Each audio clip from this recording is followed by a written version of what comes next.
keep it alive through these lines I write. I keep it live cause I thrive. I might just blow your mind tonight. I'm so hyped, but it's no hype. From this height, it's direct hits on sight.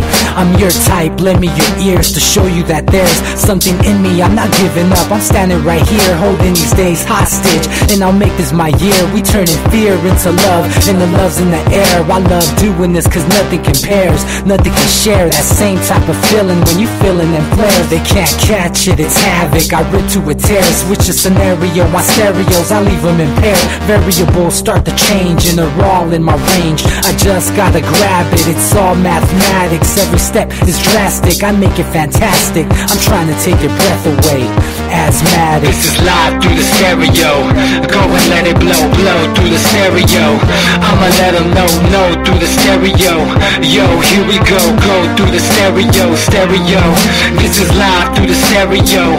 Go and let it blow, blow through the stereo. I'ma let them know through the stereo. Yo, here we go through the stereo, stereo. Yeah, just nod your head with it. So explicit and vivid. Every image is intricate, intimate. I put my all into it. No scrimmage and no rules. I'm a pro tool. Hear my heartbeat beat into the vocals. I'm so loco, lost my mind, oh no. It's ponderoso, dope, so no overdose, cause it's dope, yo. Man, this is house grown, mixed with some milestones. So I let the style flow down like the Dow Jones. Bringing it with some foul tones, letting the crowd know we getting loud, so it's eardrum rudiments. Yeah, we bring it rude again. Move, little hooligan. Music for tuning in, full time to the 10. I'm on my clock like I told you. I'm doing this for dreams we pursuing. Hey everybody, welcome back to the Anti-Media Radio. Once again with your host Nick Burnaby here on UCY.TV. Thank you guys for tuning in and enjoying the show here on Monday night. I know there's a lot of other cool things going on, like I don't know, Cyber Monday and Monday Night Football and all that stuff. Thank you guys for making the time to join us here on UCY. Make sure you bookmark the channel and check back all the other days of the week because there's some other cool shows on this channel almost every day. And we've got some exciting news for you guys. We're going to be going 5 days a week starting this week. So tomorrow we're going to have a show with SM Gibson and D. Young, which should be great. They're broadcasting from Birmingham, Alabama, deep in the heart of the South. And it's going to be a little different than our show, but we're going to be covering a lot of similar topics and ideas and stuff like that, and spreading this message of freedom and autonomy, which is basically what this show has evolved into, and apparently what a lot of people are thinking about right now, because our Facebook page is currently reaching about 40 million people per week, which is an awesome thing, and it's great to see young people really starting to realize exactly what is going on and why things are so messed up. And everybody, back in 2008 voted for Obama. Everybody realized, okay, well, that didn't work out, so we got to figure something else out. And I think that's what we're all doing. It's all a struggle between ideas and people working together and dealing with, the situation that we've been dealt, more or less, and how we can change it. And I think that's what people are ready to do, and that's why this show is in existence, and that's what our website is doing. So thank you guys for being a part of that. I'm also joined here by my co-host, DB Schwartz. How are you doing tonight, man? Hey, Nick. Just really excited at all the great deals I got on Black Friday. Oh, man.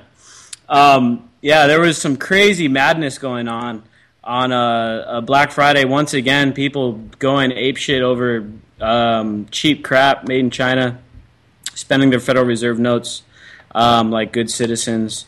I wasn't going to talk about this tonight, but we did cover it on the Anti-Media. There's actually some psychological stuff that goes behind this whole Black Friday idea, and it goes back to this Edward Bernays guys, which was this old school propagandist from back in the day.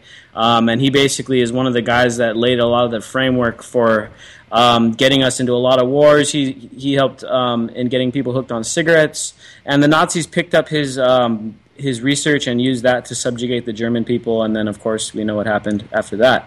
But Black Friday, consumerism, getting people distracted by that kind of stuff, it's a big part of the control factor and the way that the government uses indirectly, because, of course, it's the corporations, but we got to remember corporations are nothing more than the backbone of the state, and the corporations are the financiers of the state.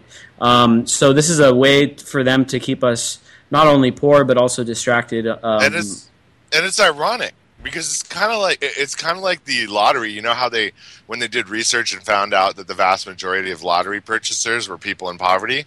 It's the exact same thing with Black Friday. You got customers that are in poverty. They're standing in line. They're wasting their time. They're selling their soul for cheap consumer goods. They're feeding the machine that's taking away their jobs. And it's a vicious cycle that's going into a permanent lacuna coil. It's kind of funny that people... Today I read an article that said that the unemployment rate's at 5%. It's not. If you really look at it, you're looking at 15% of the 20 million people looking for work that have just completely given up. You have 3 million people just not even trying anymore. So what does Black Friday represent? It's what I would like to say probably the last illusion of the Federal Reserve note, where you're going to be able to trade a worthless piece of paper for slave labor created goods out of crappy materials. And sometime next year, I hope the system is basically destroyed. Yeah, man, and once again, it plays right into this whole, idea of the state. And I was just thinking, man, and we're gonna go in depth into Ferguson later on in the show, but just think about all those protests, man. And if you look at the numbers for Black Friday, they're down like 11%. And it's not really surprising. I think the whole romantic factor of Black Friday has basically disappeared now that stores are open on Thanksgiving on the holiday. I mean, the whole point of having a holiday is for everybody to have the day off work, right? They're supposed to be enjoying family. They're not supposed to be all at Walmart standing in line buying a bunch of crap that they don't need. Well, it shows they think of them as slaves, like wage slaves, man. Like the corporations are at this point a monopoly of every kind, and a small business can never cover the glut that's created by this fake economy we have. So what happens? You have big Walmarts. They tell their employees to come to work. If they don't come to work, they lose their job, and they can't get another job because all the other places that would have hired them got bought out or destroyed by Walmart coming into that community. And it's, man, I tell you, they get you stuck in this loop, this economic loop, and it's so easy to see now. And thank goodness at least some of these Walmart employees were striking and some of these fast food workers were striking, because we're going to have to, before robots take over every blue-collar job, and it's not that long from now, we have to make sure that as a society we're going to be able to give the people on what we consider the lower rungs the advantage of being able to improve themselves for free on our dime. Because what are we going to do, man? What are we going to do when McDonald's is 100% automated? That's going to probably leave 2 million people without jobs. And it's only going to start there. It's never going to stop. I mean, if you look at Amazon's warehouses, they're 100% robotic almost now, except for the truck drivers. So it all relates to that. It's always about the money. Yeah, I was going to mention that as well, because I just saw an article today out of Wired.com about Amazon's warehouse, and yeah, it's run by a bunch of robots. So a lot of people are thinking, okay, yeah, I'm going to avoid Black Friday, and I'm going to go ahead and do the whole Cyber Monday thing. Well, that is slightly better, because at least you're not supporting Walmart and these kind of companies.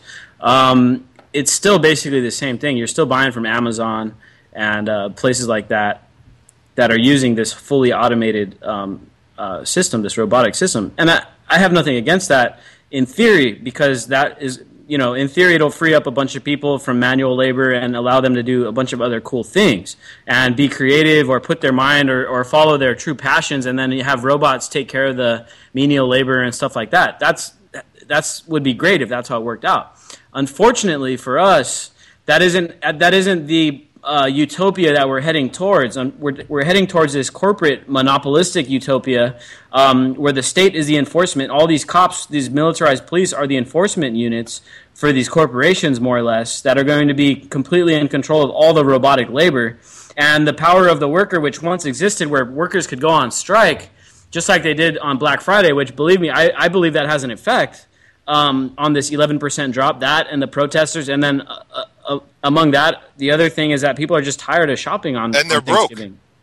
And they're broke, to add on top of everything. If you are paying attention to what's going on, and you have a thought in your mind that prices might double in the next year or two, we may go into a depression, why would you want to buy this crap right now? It's the dumbest thing you can do if you're aware of what's going on.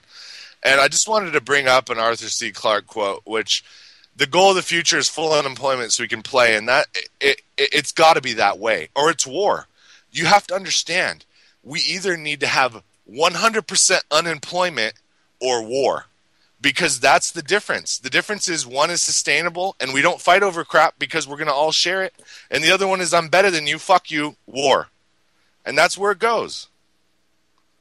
Yeah, man, and that's why we're in such a time constraint now, because people still have power, more or less. And one thing I wanted to bring up about when we want to talk about like radical actions and stuff like that, a big part of what they do in Europe and in a lot of these countries is they shut down the entire economy. If they're going to have a real protest or a strike, they're going to shut down the entire economy. They're going to stop the freeways. They're going to stop the trucks. They're going to stop the trains.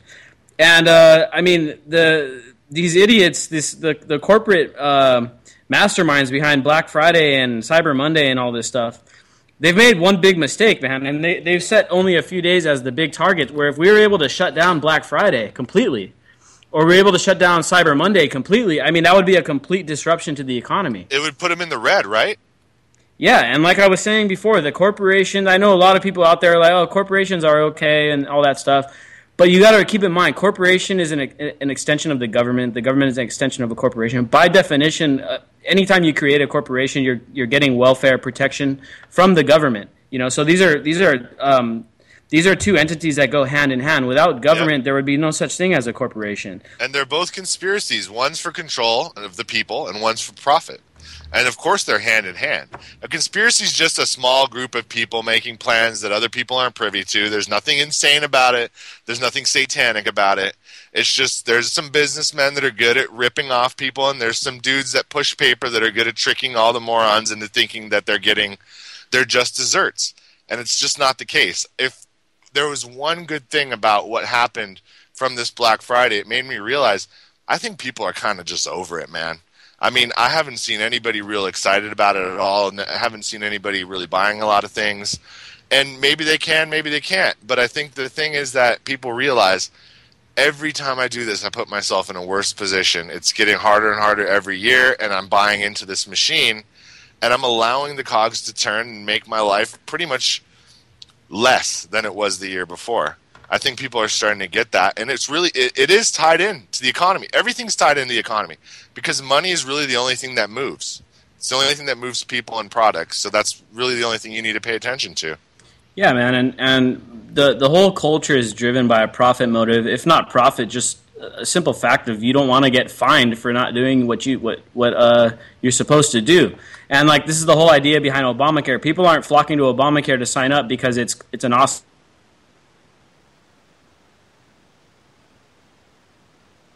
They're going to get hit with a huge fine at the end of the year or whatever it is they're going to do. Now, and they'll garnish you. Yeah, and unfortunately for Obamacare, I mean, even if you do sign up, then you're going to get hit with all this healthcare inflation, which is running rampant right now. And so even if you do sign up for Obamacare, this compulsory insurance system, which I think is a horrible idea, you're still going to get the short end of the stick, even if you're a poor person, because now you're mandated to pay it, and when the inflation hits, who's going to pay for that? I mean, are we capitalists? Are we socialists? What is it? The middle class and the working class always get hit with the inflation. So it's only logical to think that when it comes to this healthcare, when it comes to Obamacare, it's all of us that are going to pay for it. The rich folks are going to be fine. We got a caller in from 727. How's it going? You're on the Anti-Media. What do you want to talk about? Yeah, I wanted to know why they are calling Osama bin Laden. Why is he Osama now instead of Osama? And I wanted to know why this SEAL that killed Osama, why wasn't he killed with the rest of his group in 2011 in Afghanistan? Yeah, that's a good question. I have no clue why they're calling him Osama now, but I've noticed that they're spelling it with a U at the beginning. As for that SEAL, man, that guy is a total. This is a total. I don't know, man. I think to me personally, the whole killing of bin Laden and how they dumped his body at sea, and how almost the whole SEAL team that killed him is now dead, except for this one guy, and now he wants to tell his story. It all seems very superficial. it seems pretty much staged or whatever. I don't know exactly what is going on, but it's definitely either a disinformation campaign or they're just trying to make people believe in the official story. Because I remember when the word of Osama bin Laden being killed first came out, I posed this question to the people that were following the Anti-Media Facebook page at the time, and I asked them, hey, who believes in this official story about Osama bin Laden? And I shit you not, 90% of the people commented, and they're like, no, this story is total bullshit. They didn't dump his body at sea. All the SEALs that killed him aren't dead. I mean, this whole story is rife with confusion, and they've never really legitimately released the video, and then that whole helicopter thing that went down and all that stuff. I mean, this is all just very sketchy information. Why are they allowed to do this in the media? I don't understand how they can misinform, completely lie. Obama's caught lying, saying, I never said that you could keep, if you like your doctor, you keep your doctor. All I said was if you change your policy, then you don't get. He tried to, refinagle the way he was talking, and I don't get how people can still support him. Well, it's because, man, you got this whole left-right paradigm, the whole left-right media, right? So the whole time, I mean, for the first 6 years, the left-wing, the superficial left-wing media is going to cover for Obama no matter what happens. And Fox News is always going to be attacking Obama. Now, Fox News is always attacking Obama, but only on the superficial things. I mean, they attack him on BS, and then people go after, talk crap about his daughters, and then that's the biggest story of the news. I mean, it's all superficial the way they go about doing it, and so these people that watch TV, these 40-plus range people, 50-plus, I mean, the average watcher of TV is like 60 when it comes to the news. I mean, they're so fickle, and they have such a short memory when it comes to this media crap. I mean, they get brainwashed daily by a different story, and they just run with it. People are so brainwashed, and they've turned into pudding almost, where they're just so, I don't know what other word to use than malleable. They're so easy to move, so easy to change. And you could turn people against, look at all the people that have turned against the whole cause of Ferguson and all the protesters and all these people. I see it on the local news channel Facebook page. All these commenters, someone should have ran over the protesters that blocked the freeway. It's like, really? You want to run people over because they're protesting? Okay. I mean, I understand if you don't agree with the cause, but these idiots are actually calling to run people over. I mean, people are so brainwashed, man. Yeah, and there's all these old people. They're so brainwashed by the TV. They don't care if Obama's lying. If they watch MSNBC, they still think Obama's a good guy. If they watch Fox News, they think Obama's a bad guy. But at the same time, they think Mitt Romney is awesome. So they're completely lost. Like the corporate media has narrowed down the debate to such this menial process. If you think back to the 2012 Republican national debates for the presidency, I mean, the main topic was, are we going to bomb Iran or are we not going to bomb Iran? That was all they talked about. So they focused the debate on such a tiny little subject, and then they have everybody, they make a media frenzy out of this tiny subject that doesn't even scratch the surface of the very deep problems that are going on in this country and all around the world. And that's how they keep us pacified, man. And they keep everyone, Republican hates the Democrats, and the old people hate the young people, and the racism, and all this other stuff. It's all measures to divide people, because throughout the history of time, the people that are in charge, whether it's corporations, whether it's a feudal system, whether it's an oligarchy or whatever, they have to use some kind of tactic. Otherwise, the population will constantly be overthrowing them. Because once they do something bad, the population is just going to overthrow them. So they got to divide them and keep them preoccupied with all these superficial things. And now it's Black Friday, and now it's Kim Kardashian's ass on the front page of a newspaper. I mean, even throw Snowden in there. I mean, throw any distraction. What's really going on right now in the world is that troops are moving, dude. Troops don't move unless there's reason. There's something happening in Russia. If they're out, jets are flying, all along the Atlantic and in the Bering Sea, there's something happening that they don't want us to know. Yep. Yeah, I mean, Russia's playing a lot of defense, I think. Yeah, and it all boils down to something real simple. A lot of people don't know, which is when Japan was overwhelming China, and they were taking over Manchuria in World War II, the Chinese government, which had thousands and thousands and thousands of tons of gold, gave it to us for safekeeping, and what do you think happened to it? It's been long gone, man. It's long gone, and China and Russia are intertwined because when you share a border, if you're enemies, you're idiots. So they're allies. And they want their gold, man, and there's no gold to give them. There's only land and there's only our labor, and that's it. Yeah, and that's why... From 9/11, it was in Tower 2, or it was in one of the towers, and it disappeared. When they went into the safe, it was gone. Yeah, man. Right. I mean, you're talking about nearly $3 trillion of paperwork lost, and Fort Knox is empty. It's been empty. So it's just that. It's just that, man. We got circumvented by some fucking force that came in and took over all the governments in the Anglo-American Empire. Maybe they were already there to begin with. And they reneged on a debt. And the debt is not small. The debt is our country. I mean, you're talking about multiple hundreds of trillions of dollars of gold. I don't even believe our GDP can cover that over 100 years. So what do you think China's going to do? I mean, this is where we're at now. Yeah, and we're trying to, you see, the thing about Russia is that they're heavily tied into this natural resources game. And if you guys notice, and I guess we'll move on to this. Let me go over this quick thing real quick. Another quick stat on Black Friday. The sales figures for guns could rival even Apple's most popular devices, as a federal background check system expects to establish a new record of over 144,000 checks for the holiday, which was on Black Friday. So you got basically record amounts of people buying guns, and there were so many people buying guns that it was almost as much as the amount of Apple products sold. So, I mean, this is big. People are arming up. We saw the numbers of people buying arms in the St. Louis area jump. I mean, people sense something is going on, man, and they're not. I don't know. I think that in a way we're underestimating the abilities of the Americans when it comes down to all this horrible things that are going on. Sooner or later, the American public is going to wake up, dude.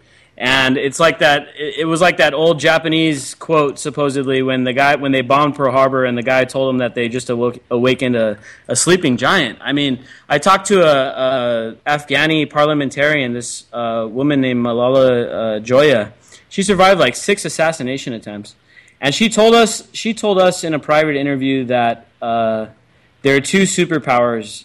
It's the U.S. military and public opinion. Those are the 2 superpowers, And I think that, in a way, we're moving in the right direction. Like, people are getting upset, and the youth is where it's starting, and the youth is where everything always starts, and it always moves upward over time.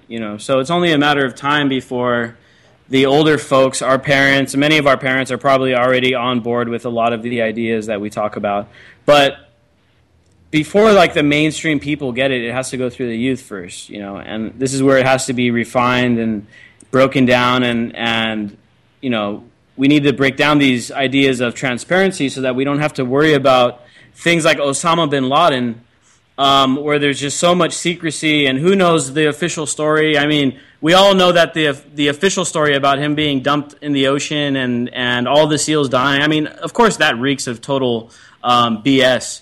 But the ideas of like absolute transparency and ideas like public ledgers, these ideas like BitCongress and stuff like that. I mean, these are the ideas that I think we need to push forward when it comes to figuring out alternatives to this current system, which has become an oligarchy. And if you look back in the past, we need some kind of fundamental radical changes. Otherwise, it will once again become an oligarchy. Because if you think about it, when the founders of the United States founded it, I don't think they planned on it becoming an oligarchy. They planned on it being a type of utopia.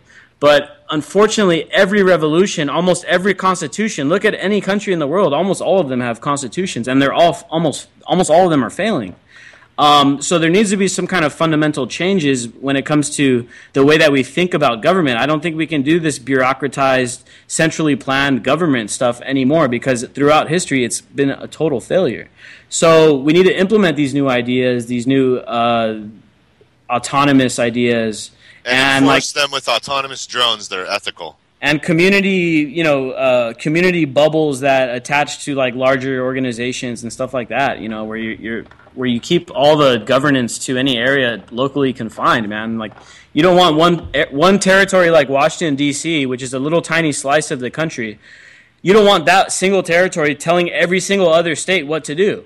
I mean, look at the result. It's horrible. They're doing horrible things at the federal level. The war on drugs, in my opinion, is probably one of the worst. And then the foreign policy. So we don't want to allow these super domestic organizations dictate to all the other people how they're going to do things, what they're going to pay for, whether they're going to pay for Israel to bomb Palestine or whether they're going to pay to invade Iraq again. I mean, this shouldn't be done by anybody other than ourselves. If I personally thought it was a good idea to go invade Iraq, then I can go either directly send my money or I can go sign up and fight.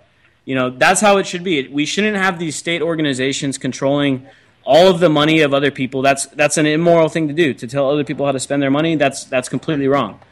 So we need to come up with some like very radical ideas. Otherwise, even if we do create some kind of change and some kind of reform, it'll probably end up becoming once again an oligarchy, because that seems to be the natural direction of society. It'll start new with the blood of patriots, and then it devolves into this other thing, which it becomes what we have now and what most other countries have. And it's trying to create a perfect storm, basically, what they're doing.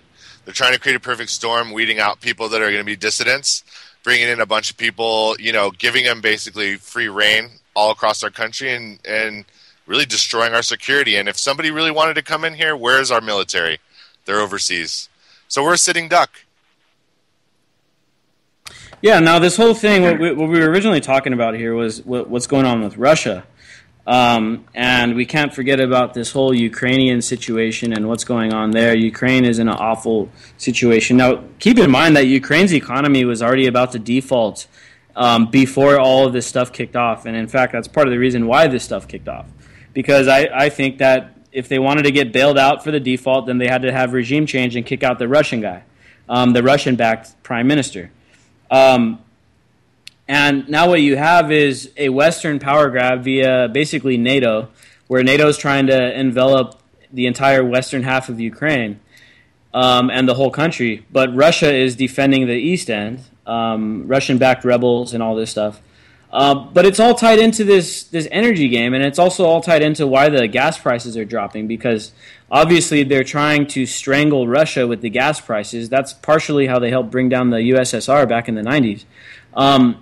Is by deflating the prices for the fuel so that they could punish the hell out of Russia's economy. And that's exactly what they're doing. So this whole thing, this whole problem in Ukraine, it's all this geopolitical stuff, and no one even gives a shit about the average Ukrainian person. But it's backfiring on us because it's deflating our fracking. Yeah, but it's worth the price to pay, because Russia needs much higher fuel rates because it's a state-run. Their gas industry is all state-run, and they have no diversity besides military and fossil fuels. That's all they got. Yeah, man. And so all of this stuff, to me, it's all tied in with Syria, because they're trying to build this pipeline. Because what they're trying to do in Ukraine is they're trying to bottleneck all of those pipelines and have the ability to shut them off, and then they're going to actually have a legitimate leverage against Russia. That'll be one of the most major leverages that they're going to have, right? So what they want to do is bottle up all that oil in Ukraine, not let it pass through. And then at the same time, they want to build this new pipeline that has to go through Syria into Turkey and from Turkey into Europe.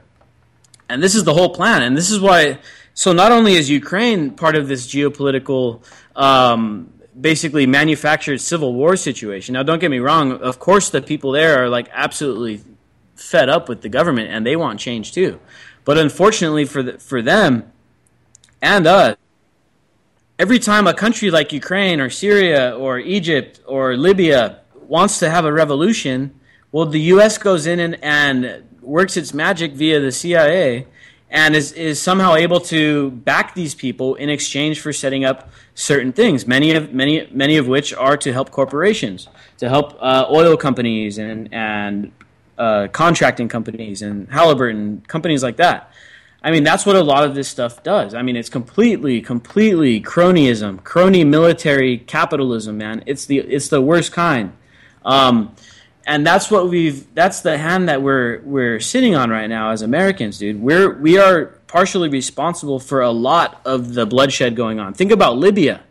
Libya is now basically a failed state. There's like dozens of factions that are in control of Libya, and they're all these warring, many of them jihadist organizations. And prior to the Arab Spring, Libya was actually a pretty stable country. And we've had a hand in destabilizing that country. At one time, a few years ago, it had the highest standard of living in all of Africa, and now it's a failed state. And that's U.S. foreign policy. And it's all part of this grander scheme to cut Russia out of Europe, and it's all part of this petrodollar positioning to try to maintain the petrodollar as the main currency for the world. I mean, that's what almost all of these conflicts, almost all of them are about the petrodollar. But I mean, if you really look at things, if you look at the way things are going, the banker suicides are being suicided, and all these top guys disappearing, it's obvious there's going to be a global currency reset, and BRICS is going to lead the way, and they're going to leave us holding the bag.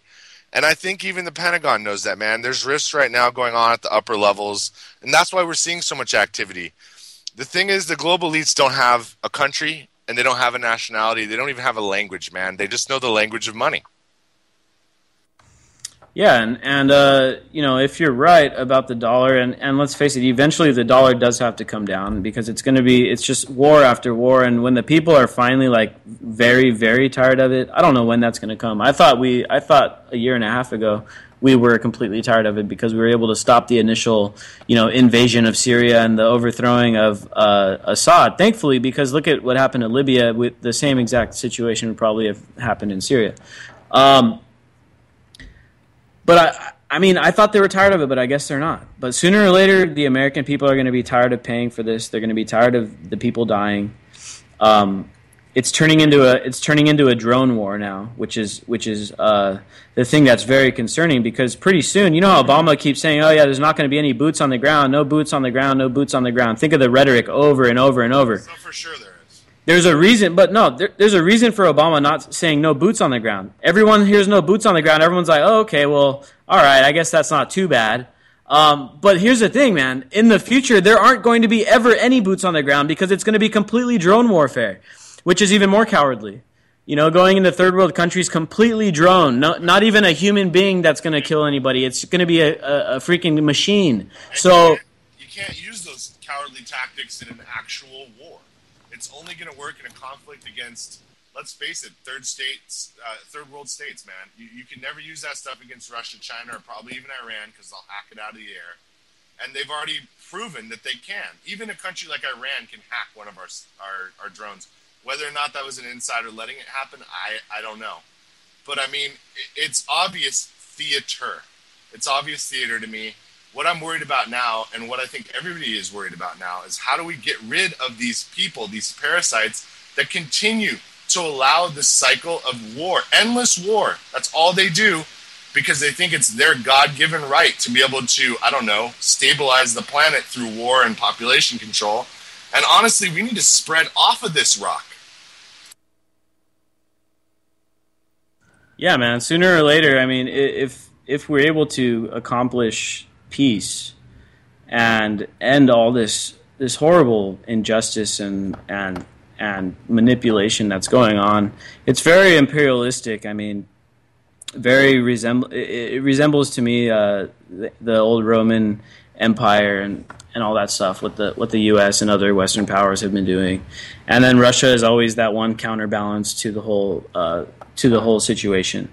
But I mean, if we can get peace, then we could advance in other ways, and we could advance other ideas, economy ideas, food ideas, and other technology that's actually helpful. Because I mean, if you look back at all the big advances in history for technology, and especially look at the drone warfare. Before 9/11, the drone warfare was actually pretty small. And then as they did this whole thing in Iraq, Afghanistan, Pakistan, all this war on terror, they started implementing drone after drone after drone. And now it's become a technology that's been refined to the max. Now it's even in the hands of the consumer. People can go out and buy a drone for a couple $100 and fly that thing around. But it's because of this war effort that advanced the drones so much. So we got to keep that in mind as we move forward, that these technological advancements, if we're not spending it on war, I mean, we can be using them for such better ideas. Free energy and free food and all that stuff. I mean, that's what we can do. 3D printing. I mean, they're 3D printing entire houses right now. Yeah, and it's always just been the absolute paranoia of the ruling class to lose any of their power and to allow people to actually self-govern, self-educate, and make their own fate. I mean, what a scary proposition that people would see you for the absolute, evil that you are. And that's what a lot of these people are. Not all of them. I mean, it couldn't be. Otherwise, we'd be in a hell right now. Some of them still have humanity in them. But, I mean, when you get to that level, man, they breed it out of you. And we got to get to the point where we take away their fake power. All their power is paper pushing. None of these fools have a standing army. They've tried it. They tried it in the 40s. It didn't work. And it's still not going to work because people are always going to fight against fascism, suppression, and always yearn for freedom. That's in our DNA. And whatever they try to do as far as surveillance grid or control grid or taking out dissidents or ringleaders or any of that other stuff, they only hasten their own demise when they should really be negotiating for the future that's going to include them. Because if they continue on the path they go, it doesn't matter if they start World War III. You're not going to get rid of 7 billion people. Enough people know about you, enough important people know about you, and the game's over. Yeah, man. I mean, thanks to the internet, I think, really, this decentralization of information has really changed the game, man. And I saw an article today, actually, that was talking about how a lot of the protests, I think it was in New York, where they were very quick on their feet, and they were changing direction, and they were organizing using apps and stuff like that, where all the organizers and protesters could communicate together and figure out what they were going to do. The cops had a lot of trouble containing a lot of these protests, and you were saying, DB, about not having a standing army, but that's the thing, is that these guys are trying to build a standing army out of the police, and that's why we see all this militarization and all this, how many there's been 13,000 MRAPs made available for police. They've only picked the police have only bought like 500 of them or whatever, but there's 13,000 MRAPs out there ready for police to pick up and use. I mean, that's ridiculous. That'll cover the whole country. So they are, in a way, building this standing army out of the police forces, and that kind of gets us right into our main topic here, which is obviously Ferguson and the protests that are continuing. Even today, there was a protest here in San Diego and all over the country, and I mean, there was all kinds of. I mean, it's been nonstop, and to me, I'm very optimistic about it. I mean, 99% of these protests have been very effective, and I mean, we blocked a few freeways to make a point. Yeah, cool. A few people got mad, but I mean, we went through the cars, and the people that were in the cars were actually giving us high fives and cheering us on. Everyone's mad because they're like, "Oh, you guys are blocking traffic. That's dumb." It's like the people that were there blocked in the traffic weren't mad. They were actually happy to be part of it.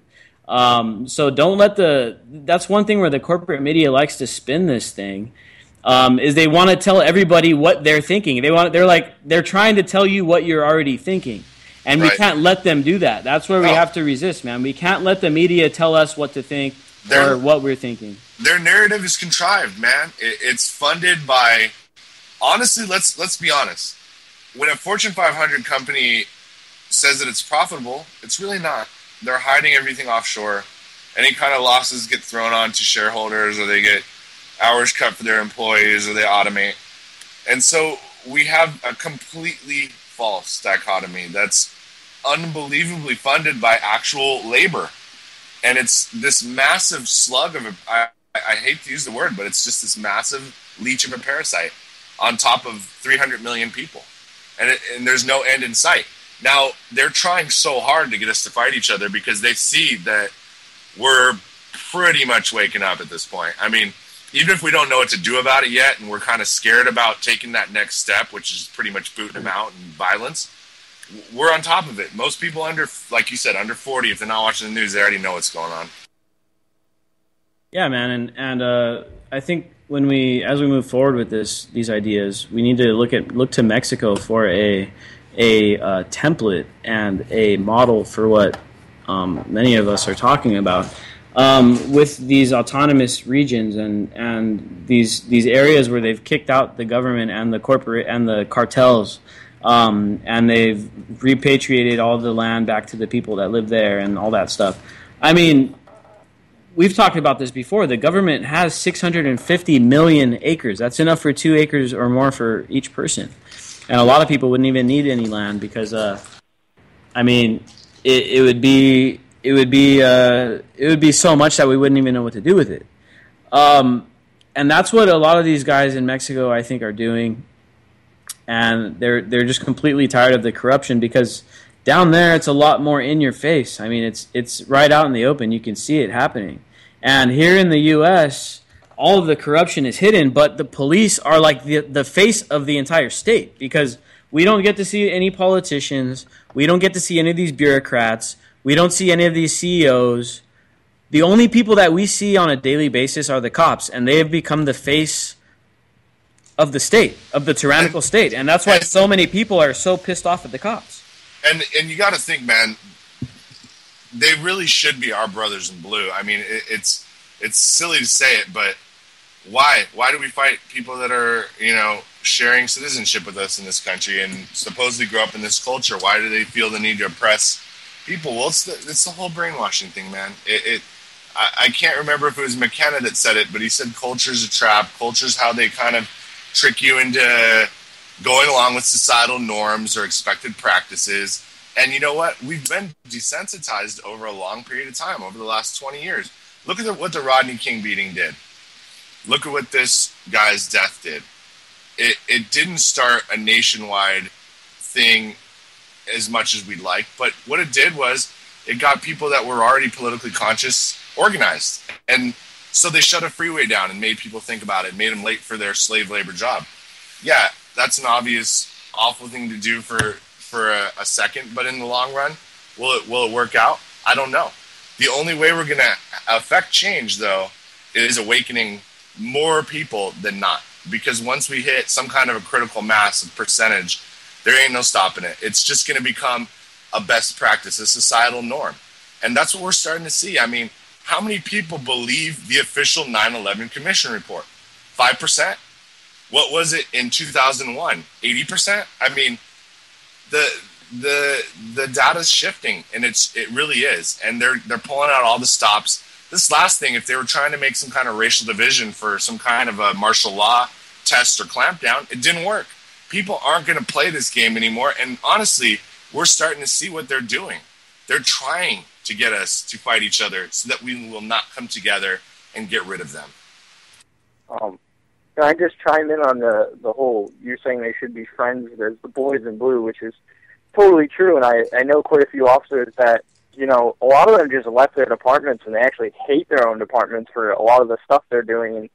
And you got to think, too, is all the soldiers that come back that never re-enlist because they saw what's happening, those are really our buddies. And the only bad thing is they're not still in uniform because that sometimes speaks more politically, but, Hey, but they still have their uniforms, though. My brother's a vet, and he's anti-war now as well.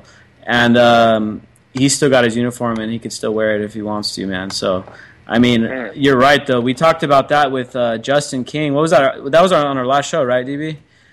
We talked about that with Justin King, and he was telling us about that, too. There was definitely some veterans down there in Ferguson helping with the tactics to break police lines and stuff like that. Definitely, there's a lot of Iraq war veterans for peace, and it's a huge resource to tap into. But also, back to the whole boys in blue thing, there are a lot of cops out there, just like that force in Florida that came out and they blew the whistle on their chief about about the ticket quotas and all that stuff, which were illegal. There's a lot of cops out there that have been feeling this. And when I was at the protest the other day when we did shut down the freeway, and there was like 150 cops out there or more or whatever, there was a lot of the cops out there. I saw it on them, and I'm pretty good at reading people. I saw it on them. They were like, you guys, they're basically saying you guys are right. The police are messing up. The war on drugs is a joke. And we know what you're saying. But unfortunately, at this point in time, we're unable to speak up or say anything or defect from the ranks or anything like that because we haven't reached the critical mass yet. Once we reach a critical mass culturally, then the police are going to follow as well. And it's only a matter of time. We're already starting to see it happen. Now, back to Ferguson, back to the riots, and I wanted to make a point about, especially the initial riots that took place. The initial riots that took place back in August, those riots and the police force that responded created a national dialogue on police militarization, and therefore those riots played a crucial role in the movement. Now, at the same time, I don't think it's good that people's livelihoods were destroyed and stuff like that. But in the end, I think it played a much bigger role, and I think that we'll be able to get those businesses rebuilt better than they were before through crowdfunding. I know it can happen, and it will happen. It already has happened. It's already happening. Yeah. The lady with the bakery got $200,000. She's going to rebuild. People were protecting white-owned stores in the middle of Ferguson, and we're not going to play this division game. What does it serve me? I don't have hate in my heart, and you're not going to make me feel it. I'm sorry. I'm not a weak mind. I'm not a weak person. Play all you want with all these other weak people, but there's enough of me to make it so that it's very uncomfortable for you to continue. Exactly. You know what I saw out of Ferguson that I thought was really interesting, too, is how they kicked the Oath Keepers out for, abiding by their oath, and they call them terrorists, but they're just, civilians policing themselves, protecting themselves, and it's just completely ironic in my mind the way they treat them. I wish, You know what, man, I know what you're saying about the Oath Keepers. I'd have a lot more respect for the Oath Keepers, though, if they weren't not only protecting businesses, but if they were down there protecting the protesters against the cops, man. That would have been something to really, make some news, but unfortunately it didn't happen. But yeah, I think it's not right that they booted the Oath Keepers out of there because they weren't violating any kind of, they weren't committing any crimes. And who makes the police judge, jury, and executioner where they can tell private citizen to get off a rooftop? Screw that. This is, you know what I mean? It's multiple layers of trying to play different sects against each other so that we don't go for the 0.00001%. That's all it is. Yeah, man, and it's been that way for a really long time. And now here's something that was kind of, I don't know how to take this. By all means, I'm pretty optimistic about it. But these St. Louis Rams football players that came out with their hands up in the same way that the protesters are the hands up don't shoot meme, basically. These guys brought some crazy big attention to the topic, and here's the point that I really wanted to get to about all the protests and the effects that they're going to have. And this goes back to a personal experience that I had here in San Diego when I was at the Encinitas mayoral debate. And DB can vouch for me here. Encinitas is a very white, very upper middle class neighborhood that Ali Salam is ran for mayor, which is my friend. And, he's 22 years old running for mayor. But I go to the debate, and one of the questions that were fielded out of the audience, because they were taking questions, was about police militarization. And we're talking about a very a population, a demographic that normally would not even care or even think about this. And I sat there, and there were six mayoral candidates and a couple of city council candidates up there. And I sat there and watched every single one of them, except for one guy, which was a sheriff reserve, denounce police militarization. So the point I wanted to get to is that the riots, even though some people's livelihoods were harmed, I think it played much more into the bigger picture of things when it comes down to people realizing that we're dealing with a police state, and everybody started questioning the fact that the police are being militarized. That, to me, is what has become a huge talking point. That and the institutionalized racism that's involved in the justice system, and the greatly outproportioned amount of minorities that are locked away for crimes many times that are victimless, and then the drug war and all that stuff. I mean, all of this stuff comes along with this police militarization idea, and I think that if anything, the riots really lent some major mainstream spotlight on these issues that we're facing.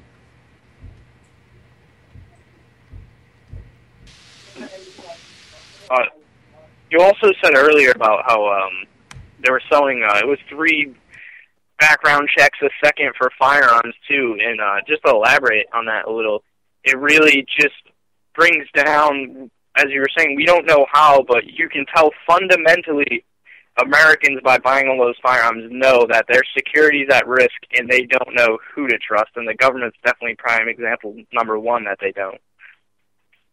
Yeah, exactly, man. I mean, it's a rising tide. I really think the internet has a lot to do with it, but it's really global. If we look down at what's going on in Mexico, and I think Manny's on the line too. He could probably give us an update about what's going on down there too. But if you look down there, I mean, people are really going about this uprising pretty strongly and very well organized, and they've got great ideas behind them to run with, and they've already got working models and examples to go by. Some of the states down in Mexico have already more or less broken away from the government and become self-autonomous, more or less collectives type of thing. And so this tide is rising all over the world. Look in Ukraine, Syria. A lot of this angst against the government is organic. Yeah, they've been the revolution has been co-opted by the superpowers, and it's all a geopolitical game now. But there's definitely a feeling in all these countries. I met some guys from Spain a few weeks ago, and we were talking about this, and they were telling us about the problems they're having in their country and the government they're dealing with. And believe me, the feeling, especially within the people that are young, that have access to the internet and aren't being completely brainwashed by the corporate media and stuff, almost everyone around the world is on the same page. So I think it's a tide that is turning quickly. And like DB was saying a few minutes ago, this is why we're starting to see this massive militarization. I mean, these guys that work the government, they have access to all the census data, all the polling data. They know what people are feeling, and they're making preparations for what's getting ready to happen. And I'm sure they see the writing on the wall with the financial system too. I don't think anybody believes in that facade, but everybody keeps acting like everything's cool so that they can keep their 401k up and they can keep getting their money out of the stock market. So everyone's just acting like things are okay, and just because of that, many times that's what an economy is built on. An economy is built on many times just what people perceive as something that's has value, and that's what the dollar is. The dollar has zero backing. It's all it is a perceived value. It's Adam Smith's invisible hand, aka the law of illusion. Supply and demand is fake. Just keep buying. Don't worry, nothing's going on. So, let's get back on this Ferguson stuff, because there's a few other stories I wanted to, a few other angles I wanted to take on this before we go. And Manny, if you're on the line, man, how you doing? You there? Yeah, I'm doing pretty good, actually. There was a good protest today downtown, coming in. It was raining in L.A. and all that, and I knew Nick Barnaby was going to be in the house because I heard all these cops, dude, all these motorcycles, all these cops. I mean, we need all these cops around. It's like, what's up with that, But, how it is, they probably knew Nick was going to be around, maybe DB Shorts, so they're bringing some extra cops. But it was a really good thing today, a really good memorial, stuff like that, and people are just getting mad and more mad, and they really want this president to resign and stuff like that. So I think that's going to have to happen, and I really appreciate that brother from Palestine that spoke and basically understanding our hurt in Ferguson, our hurt, and Guerrero, and he wanted us to know how he's hurting, in Palestine and stuff like that. Because remember that all the fights around the world are all of us fighting for the same cause and stuff like that. So yeah, exactly. The protest today in San Diego was a combination between Ferguson and anti-police state protesters and Ayotzinapa protesters for the students that were missing down in Mexico that were kidnapped by the police and killed by the cartels, most likely. So, I mean, this is a global thing, man. They're combining these protests now in San Diego, and it's a total show of solidarity. And a lot of people out there that are really on the same page, and like you said, there's a lot of people out there that are pretty mad about the situation that we're dealing with, and many times, like, I was thinking about it today, and everyone talks about democracy, direct democracy, how it's the tyranny of the majority, but sometimes when there's a parasite, I think that the mob rule sometimes can win, and it would be the right thing to do. Almost every revolution is more or less a mob rule situation where everyone just changes sides and all that stuff. So I think that when it comes to these mass injustices that we're faced with, people keep saying, "Oh, well, all you gotta do is vote. You want to make a change, you got to get out there and vote, and you gotta, this is what you got to do." No, I don't think so. Voting is first of all, in many ways, it's just an illusion. Secondly, the voting takes so long, man, and all the voting system is so corrupted. It's so influenced by money and lobbying and special interests that it's really not a viable system anymore. So in many ways, if we're going to work for this justice, man, and what I wanted to say before the show ends, I think the Ferguson protesters have won the battle. They've won this battle, but there's a bigger war that needs to be fought. Because of the fact that, well, especially from yesterday where you got the Rams guys going out there and that causing such a stir with the hands up, don't shoot meme that's going. This has really raised the level of the debate, man. We would never have been talking about police militarization. We would have never been talking about the police state. We would have never been talking about institutionalized racism had it not been for the fact that the people rioted. I mean, that we got to understand that, acknowledge that. How angry does a large group of people have to get before we all pay attention to why they're angry? These aren't crazy people. These are students. These are idealists. They want a brighter future. They don't want to live in a techno-fascist society. That's what we fought, 3 generations ago, I thought. Not so we can get conquered by that ideology. Yeah, man. I mean, in many ways, all these ideas that all of our ancestors, all the previous Americans had been brainwashed to go fight against the Koreans and then go fight against the Vietnamese and all that stuff, and then we got brainwashed into invading the Middle East. These are all ideas that have completely failed, and I don't think people believe in any of these ideas anymore. But we allow ourselves to get told what we're already thinking. We allow the media to tell us what we're thinking, and that's how they do it. That's their whole thing. It's really hard to convince people of an idea. But it's really easy to convince people that they're already thinking that idea, So in a way, they make it personalized. It makes you think that it was your idea to begin with. That's what these guys are doing with the media. They're not trying to convince anybody of anything. They're just convincing people that they already know something, or that they already feel a certain way, and they've become experts of doing that. And this is the propaganda. This goes back to these old psychologists and all this stuff, Bernays and all these guys. Complete propaganda, man. This is what we're dealing with. We're presenting information to people for people to make an opinion on. These guys are presenting information where they've already formed your opinion for you. That's why we have to resist the media, man. There's no other way around it. We have to completely resist the media. You got these guys at the protest saying F CNN. That was amazing. That was the best moment in that for a week for me. Is seeing these protesters live on CNN saying F CNN. It was hilarious. Catch you guys on Wednesday. Catch you guys tomorrow, same time, 5 days a week. I'ma let them know through the stereo. Yo, here we go through the stereo.